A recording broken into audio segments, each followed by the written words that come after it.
pasar de otro tema, a ver, de un error de redacción, podríamos decir. ¿Un error involuntario? Que complicó a los exconvencionales estos últimos días, que apareció, digamos, que se generó en el artículo 116 y que se ha hecho un mea culpa por parte de algunos exconvencionales diciendo que efectivamente hay un error de redacción. Ahora, ¿cuáles son las consecuencias jurídicas? Según algunos son importantes, según otros no hay consecuencias jurídicas. Pero vamos a tratar de explicar por qué se genera este problema. A ver, Josefina, tú eres la experta de nuestro canal en la convención, así que tú eres la persona indicada para contar. Ya. Este es un artículo que habla de las causales para perder la nacionalidad chilena. ¿Ya? Tiene este encabezado, que lo voy a leer porque es importante. La nacionalidad chilena únicamente se pierde por las siguientes causales y solo si con ello la persona no queda en condición de apátrida. O sea, solo si con ello la persona no queda sin nacionalidad. Causal 1, renuncia voluntaria manifestada ante la autoridad. Ya, claro.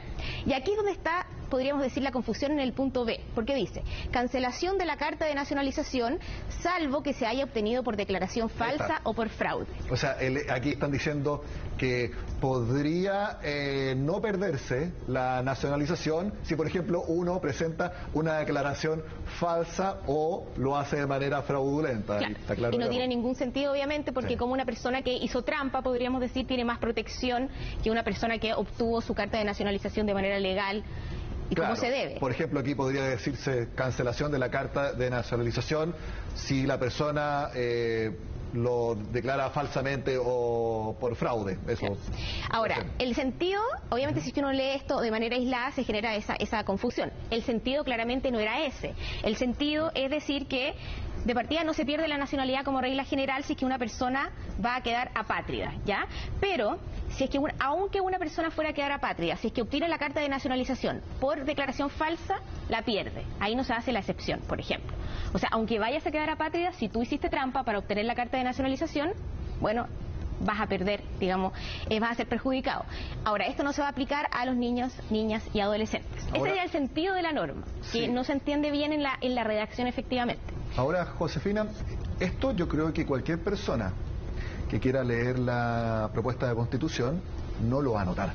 Yo creo que esto lo nota alguien o algún equipo de estudio que esté pero detenidamente analizando cada uno de los puntos, porque una persona normal que se dé el tiempo de leer la nueva Constitución va a ir o directamente a los puntos que más le interesan, o si se da el tiempo de leerla entera, o sea, ¿cuántas páginas son? Porque se me olvida cómo quedó después de... Son 388 artículos permanentes. Ya, 388 artículos permanentes más los transitorios. Claro. Ya. Que son 57. O sea, en algún momento las personas van a leer rápido.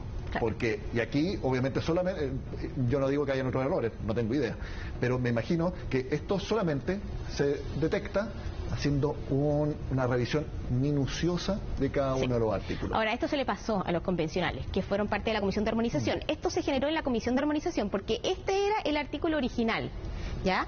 Pero hablaba de la excepción de la apatridia en el número 2, digamos. Pero lo que quisieron hacer los convencionales es proteger a las personas o establecer la excepción de la apatridia en todas las causales. Entonces, ¿qué hicieron? Quitaron esta parte y la pusieron como encabezado allá, para que permeara al artículo completo. Pero ¿qué pasó? No cambiaron la redacción en el punto 2 y por eso se genera la confusión. Ahora, ¿va a tener alguna consecuencia o no? Algunos dicen que no hay que interpretar de manera absurda, dicen algunos, otros dicen que habría que reformar porque la verdad que literalmente... no es que se esté llamando al fraude en este... Sí, no fue la intención, no quedó claro, pero de todas maneras no era el sentido, bajo ningún punto de vista del artículo. Todo esto, también, ¿cuáles son las posibles consecuencias de este artículo? Lo reportó por Follert, así que vamos a ver su nota.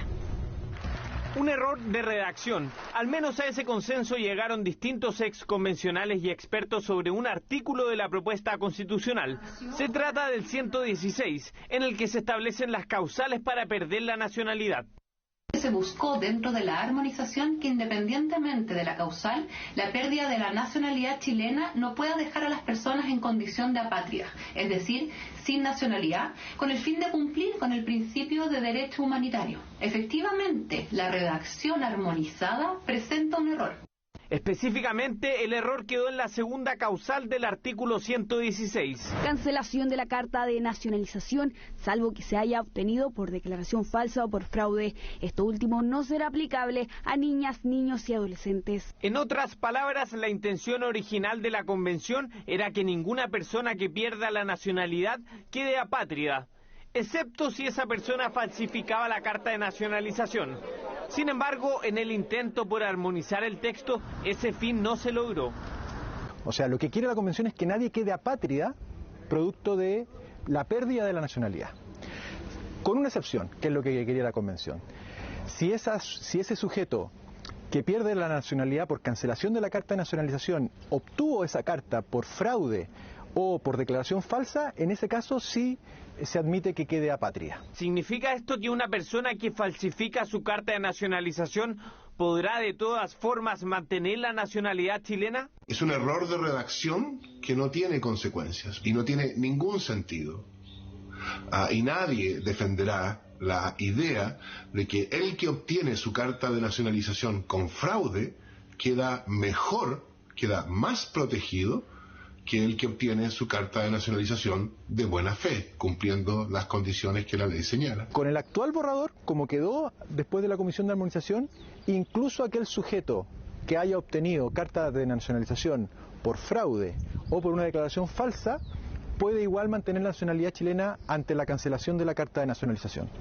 Quedó tan mal redactado que no se va a poder cumplir con el objetivo original que tenía la Convención. En la derecha advierten que no se pudo mejorar el error porque la propuesta se votó en bloque y además afirman que no fueron incluidos en las conversaciones que derivaron en la redacción de este artículo. Obviamente son errores que están en el texto constitucional. En el artículo 116 dice que alguien que obtenga algo de manera fraudulenta no perderá ese algo. Eso es evidentemente un error. Pero, bueno, estos errores tratamos de arreglarlo en la Comisión de Armonización, donde el bloque mayoritario decidió votar en bloque. Y por tanto nosotros nos abstuvimos y se generaron estos errores y otros que quizás se vayan conociendo en los próximos días. Resulta imposible que una persona tenga nacionalidad chilena mediante una carta de nacionalización falsa o fraudulenta, ya que la propia propuesta constitucional señala que para obtener la nacionalidad chilena por carta de nacionalización, ella debe obtenerse de conformidad a la ley. Por tanto, si se obtuvo por fraude o es falsa, no está conforme a la ley y sería nula la carta de nacionalidad. El consenso es que este error se debe reformar si es que se aprueba la propuesta constitucional. El problema es que no hay una solución clara. Para algunos se trata de un cambio sustancial, por lo tanto se necesitaría de un quórum de 2/3 o de 4/7 más un referéndum. Otros creen que solo necesita 4/7. Lo cierto es que cualquier modificación pasaría por el Congreso. Bueno, yo les cuento que todos los jueves, desde hace 2 o 3 semanas, CNN Chile, junto a la Universidad Católica, desarrollan un ciclo de charlas constitucionales y mañana hay uno imperdible que va a ser conducido por Josefina de la Fuente. Sí, mañana vamos a tener un debate que comienza a las 9 de la mañana, que pueden seguir por las plataformas de CNN Chile. Vamos a hablar sobre el derecho a la educación, sobre la libertad de enseñanza, y van a estar invitados 2 exconvencionales, Manuel José Sandón y también Lorena Céspedes. Así que hay un debate interesante respecto a ese artículo que es muy importante y que está en el capítulo de derechos fundamentales, algunos dicen el corazón de la propuesta de nueva Constitución. Muy bien, pues estaremos atentos. Josefina, muy buenas noches y gracias por estar con nosotros. Gracias a ti, buenas noches.